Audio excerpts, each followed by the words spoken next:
Now, in my preparation for this trip, I did lots of searches for the top Ukrainian chefs on the internet. I sent messages to them all, and the chef that kept on coming out at the top of the list actually agreed to help me out.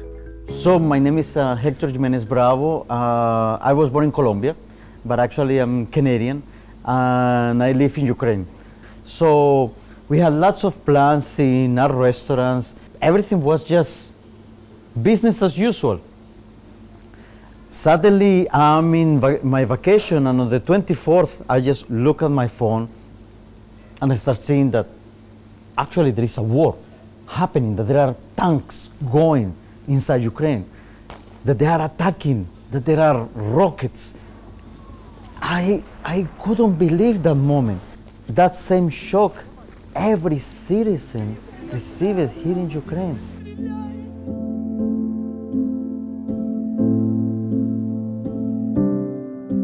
They've asked me today to help out in a field kitchen that serves up to 800 meals a day for the elderly. That overwhelming emotion is very clear.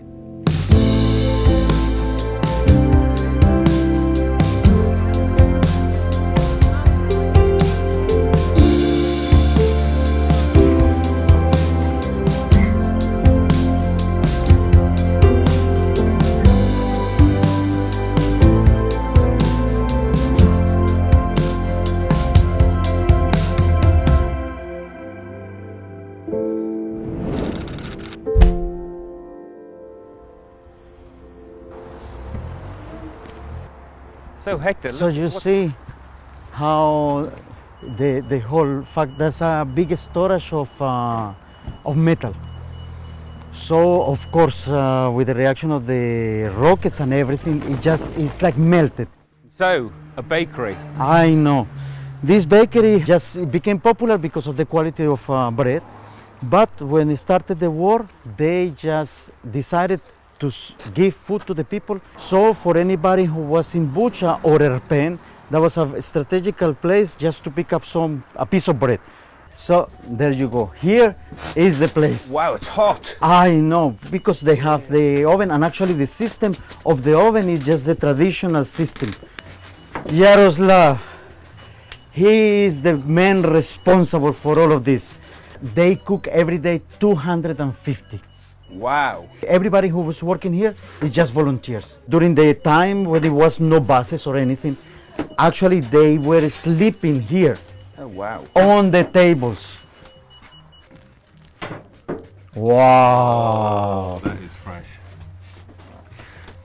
No, Tony, tell me, if you're in the middle of the war and you don't have food and you receive this give us hope, huh? Fantastic. Переживаю удовлетворение Ага. с качества своей работы. He's saying, I can tell you about my feelings. And my feelings is, every time that somebody picks a piece of bread, I'm very worried, because I want that they will receive the biggest quality. It doesn't matter if it is without money, that is just for free. I want that they will feel the quality of our work. Fantastic.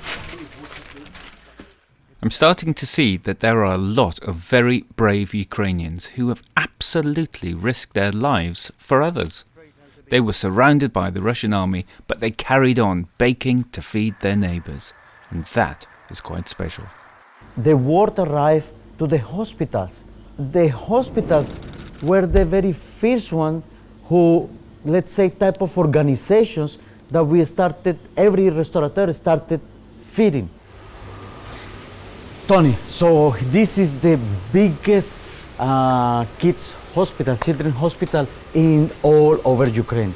So actually during the time that Kiev was surrounded, there were many kids that they had to be brought right here. Right now we are going to visit one of the kids who had very difficult situation in Mariupol. This kid is 10 years old. He was with his mother, and while his mother was holding him, actually she died. He must have a huge psychological trauma of having witnessed his mother being killed. Добрий день. What is his name? Ilya, Ilya. Ilya. How old are you, Ilya?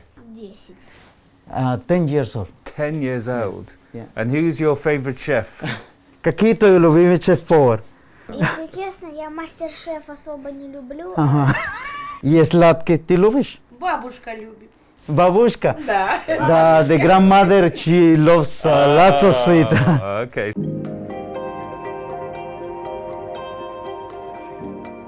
Ilya is not alone. There are nearly 2,000 children in this hospital, and most of them have got tragic stories as a result of the war. But the resolve of Ilya, a 10-year-old boy, will never leave me. Все буде Україна. Да? Слава Україні! Героям слава! Героям слава. Молодець. Красавчик. Спасибо. Бувай, хлопчик.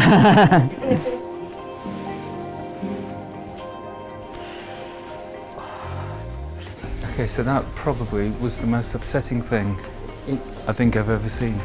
Absolutely. Just, but at the same time, to see the positivism of the kid, of the grandmother during such difficult times is just incredible. Dinka, доброго дня. Who is this? Who is this? Кто ты? Dania. Добрый день. Tony. Dania. Dania. Сколько лет ты? 6. 6. 6. I have a daughter who is 6. Какие еда ты любишь? И с Майнкрафтом, и Щенячий патруль.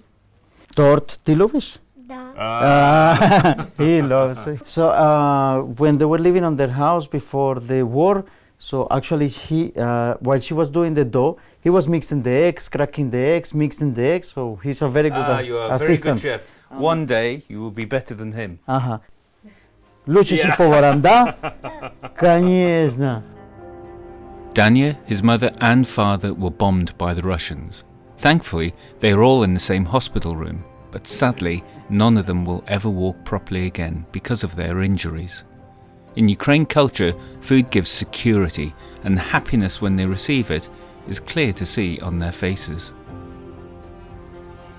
The destruction in this war has been substantial, in what seems to be like an old-fashioned war. Current estimates run at about 2,000 Russian tanks that have been destroyed and nearly 4,000 Russian armoured vehicles. The death toll from that alone is massive.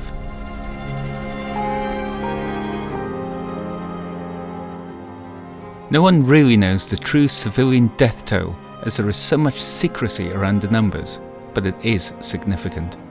What is known, because you can see it, is that entire villages, towns and even cities have been razed to the ground by the Russians. In the first couple of months of the war, nearly 4.3 million Ukrainians crossed into Poland alone, trying to escape the devastation.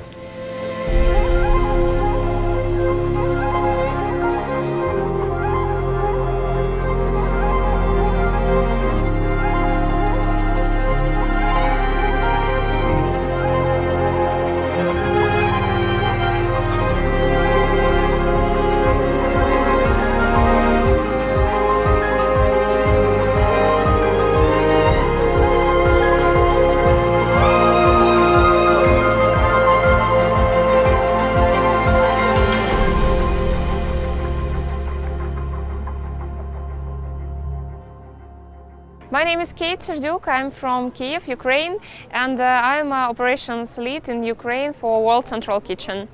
Now we are located in Borodyanka. It's not far from Kiev. It's a village which were under Russian occupation, and this is our distribution points of hot meals and grocery bags. In this location every day come about 1,300 to 1,500 people. When people receive food, I'm sure they don't think only about like onions and beef. They think about support, about hope as well, and they understand that everything will be okay, that somebody cares about them. They understand that Ukraine is brave and Ukraine is a very, very strong country. And by means of food, we also give to them this hope and this belief that we will win, and they are part of this weak family.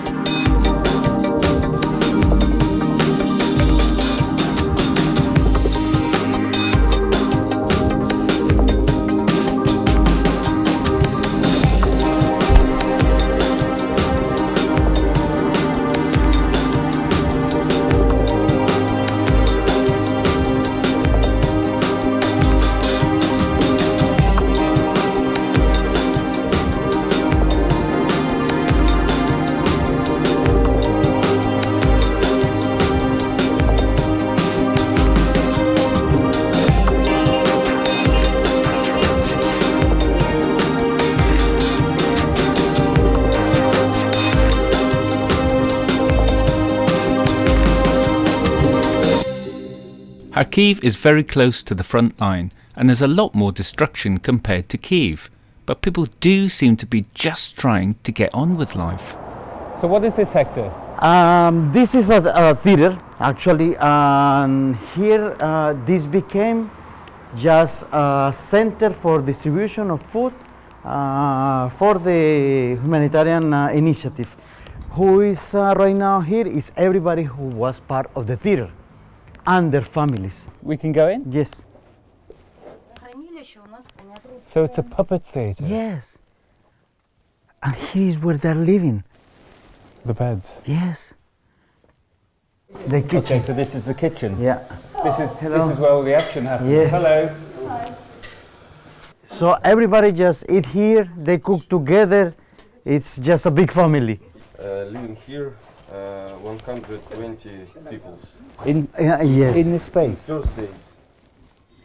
So here it is the very big storage.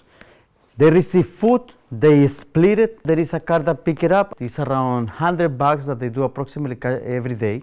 They don't only distribute food, they as well distribute clothes, everything that they receive for the humanitarian initiative. I just cannot believe how many independent people in Ukraine are doing things for each other and coming together around food. The beautiful and inspiring thing about everyone sheltering in the theatre is that they have hope. They will not be beaten. They're pretty self-sufficient, but every so often the parents would dress up and put on a show in the theatre to entertain everyone. And Hector seems to think that I'd be quite good at that. My time in Ukraine was coming to an end, but before I headed back to London, there was one last place I wanted to see. On my trip, I'd heard so much from so many people about feeding the army and about how important it was for morale and ultimately the war effort. I wanted to meet them and understand what food meant to them, so Hector brought me to an army base to see for myself.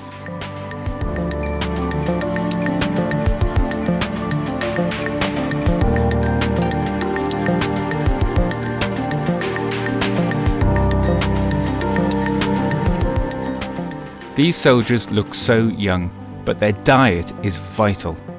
Pretty soon they will be heading out to the front line, and whilst they might not be getting a 3-course meal like this every day, it is fundamentally important that they not only get a nutritious meal, but that they get a meal which can lift their emotion. So we've just been downstairs to try the food that the soldiers are eating, and we've got it here, and it was incredibly tasty, but how important is it? This is very important, not only in term for the personnel, for our soldiers to fulfill their energy, but also this is like a kind of temporary relief. So one of the things I've seen actually mirrors that. So I've been giving out food to people who have lost their home, lost everything. So they're in a very low place, but when they get food, when they get the bag full of food, it's almost like an emotion on their faces. It's just everything is going to be okay. I mean, do you see that with the soldiers?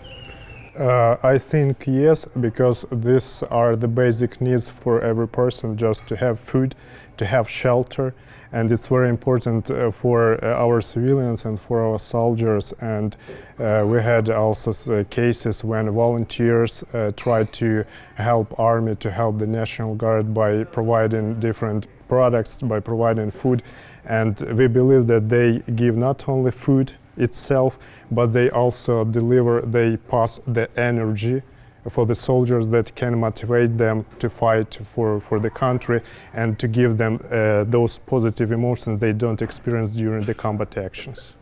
I have been blown away with the Ukrainians and actually how all of the Ukrainians individually have come together as one.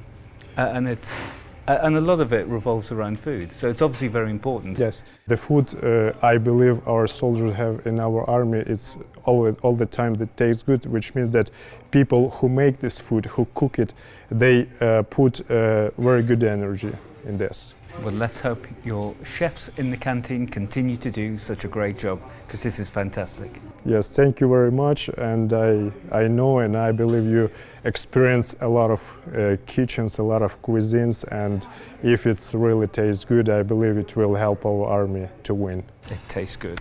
Yes, thank you. So before I came to Ukraine, I had absolutely no idea what to expect. I didn't really know what the people were like. It was a war zone. My wife and family were pretty much terrified, if I'm honest, before I came. But what I have found out since coming here is that the people, the Ukrainians, are so incredibly warm. But the thing that's most impressed me is about how an entire nation has come together, and not just on large organisation scale, but individuals, individual restaurants, individual people all around the country have come together, and there's been one common thread throughout all of that, and that has been food. And I think the thing that I've really learned on this trip is that food is a very, very powerful emotion, whether in good times or bad.